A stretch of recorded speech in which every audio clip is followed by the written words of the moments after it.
వద్దాం అనుకున్నప్పుడే చూడండి ఎంత పెద్ద చేప పడిందో.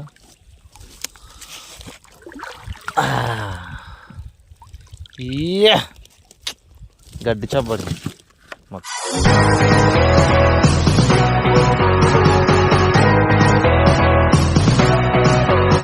హాయ్ గాయ్స్, ఈరోజు పొద్దున వల్లిడిసాం. ఇప్పుడు ఇంక ఎత్తడానికి వెళ్తున్నాం అనమాట. చూడండి, అక్కడో గంప, లాస్ట్ 2 గంపలు, ఇక్కడో గంప, మాదో గంప, మొత్తం ఇన్ని గంపలు అయితే వచ్చేసాము. మళ్ళా ఈరోజు వలెత్తి చూద్దాం ఎన్ని చేపలు పడ్డాయో తెలుస్తుంది. పెద్ద చేప పడింది గాయ్స్, గడ్డి చేప అనుకుంటా. ఫస్ట్ వలెత్తి వద్దాం అనుకున్నప్పుడే చూడండి ఎంత పెద్ద చేప పడిందో.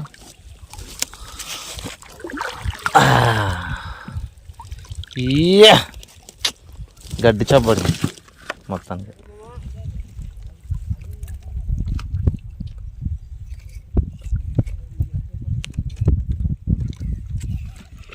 మళ్ళీ చాలా రోజులకి చెరువుకి అయితే రావడం జరిగింది.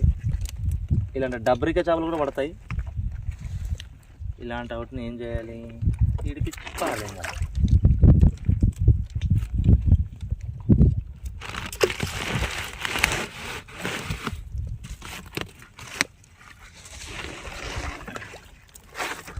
మొన్న వచ్చిన చెరువుకే వచ్చాం గాయస్. మళ్ళీ అన్నీ ఇలాంటి కట్టలే పడతాయి అన్నమాట. ఈరోజు కూడా మొత్తము చూసి తరించండి. ఓ మురుగుంజ పడింది, మురుగుంజ గాయస్, చూడండి మురుగుంజ. ఓ మమ్మల్ని మెత్తగా లేపేలా ఉంది ఇది.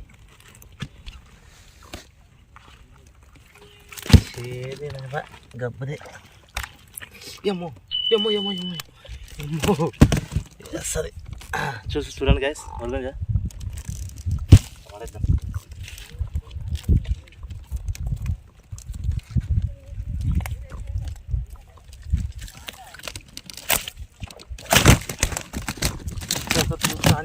కన్ఫ్యూజన్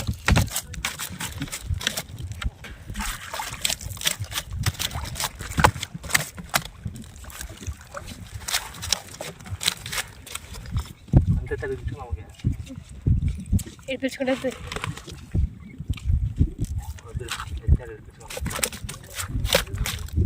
నేను చెప్పేది వినండి, ఇది జీవితము. అనుకున్న వెంటనే ఏది అయ్యక్కలేదో, కష్టపడాలా. ఏదే ఉన్న 60 ఏళ్ళ జీవితాన్ని వృధా చేసుకోకూడదు. వయసు ఉన్నప్పుడే 4 రూపాయలు వెనకేసుకోవాలా. రేపు కాడ పెళ్లి చేసుకుంటాము, పిల్లల్ని కంటాము, వాళ్ళని సాగాల కదా. కాబట్టి ఇప్పుడే కష్టపడండి. జీవితంలో ఏది శాశ్వతం కాదు.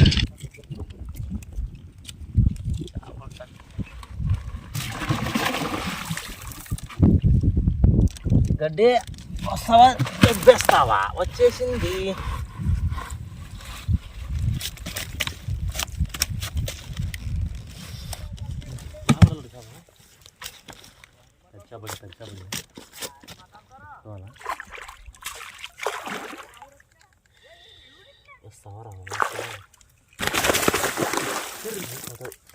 సుమారు 3-4 కేజీలు అదే రవ్వ చేప ఫైడిషా. ఇదే కనుక ఎట్లా ఏంటే ఎప్పా బామలు బాధ లేకుంటుండి చూడే. ఎందుకంటే 100 రూపాయలకు పోతాయి కదా, అందుకే బాధపడుతుండే. చెరువులో కాబట్టి ఏం బాధ లేదా, పోతాయి ఫాయ్ అనుకునేం చూడే. కానీ చూడండి వీడియో పూర్తిగా.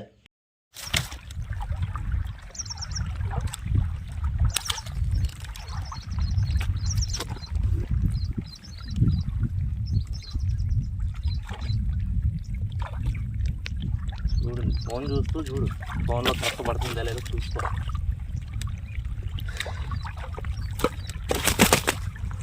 ఇది ఏడోలంగా మీరు వీడియోని ఇక్కడ చూశారంటే నచ్చదనుకుంటున్నాను.